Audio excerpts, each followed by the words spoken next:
কংগ্ৰেছক পুনৰ ব্লেকমেইল অখিল গগৈৰ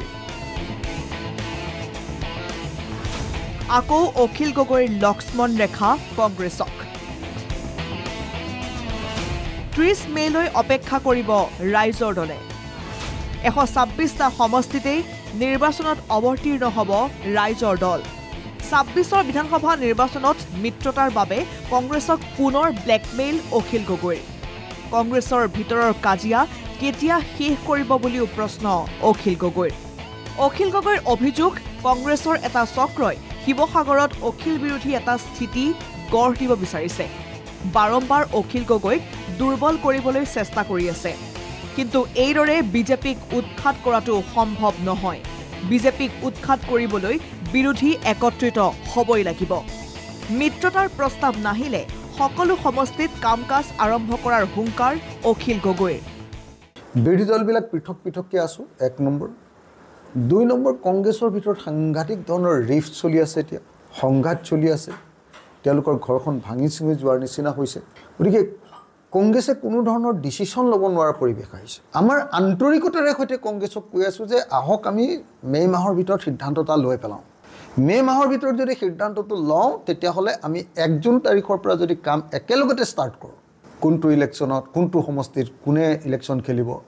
তেতিয়াহ'লে আমি খুব ভালকৈ প্ৰিপেৰেশ্যনটো কৰিব পাৰিম 43টা সমষ্টিতটো আমি চেগা চুৰুকাকৈ বা ভালকৈ আমি কামখিনি কৰি আছোঁ কিন্তু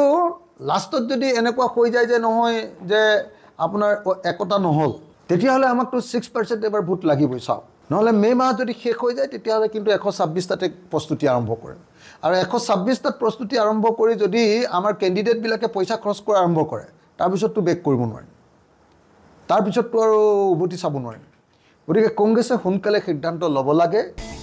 অখিল গগৈৰ আক্ৰমণৰ পিছতেই প্ৰতিক্ৰিয়া প্ৰকাশ কৰিছে সাংসদ গৌৰৱ গগৈয়ে মিত্ৰতা সন্দৰ্ভত কেমেৰাৰ সন্মুখত মন্তব্য নকৰে সাংসদগৰাকীয়ে এই সন্দৰ্ভত অৱশ্যে আলোচনা হোৱাৰ কথাও ক'লে গৌৰৱ গগৈয়ে তেওঁ এটা ভাল মনেৰে এটা কিছু পৰামৰ্শ তেওঁ দিছে আৰু আমি সেইটো কথাবোৰ আমি শুনিছোঁ আৰু মই আগতেও কৈছোঁ যে মিডিয়া সন্মুখত আমি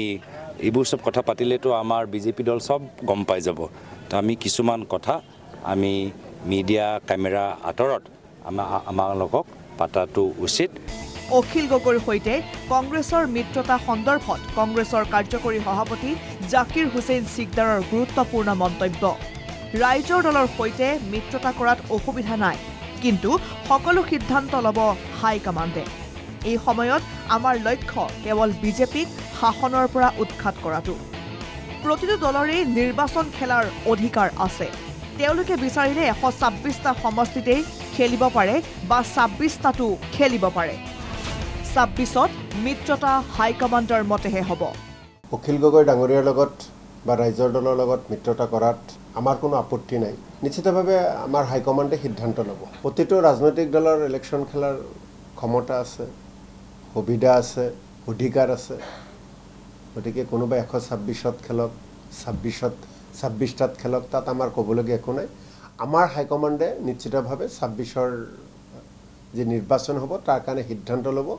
কাক লগত লৈ খেলিব মাজুলীৰ পৰা মিটু খাটনিয়াৰ আৰু গুৱাহাটীৰ পৰা ভিডিঅ' জাৰ্নেলিষ্ট নিত্য ডেকাৰ সহযোগত জবা দাসৰ ৰিপৰ্ট NKTV+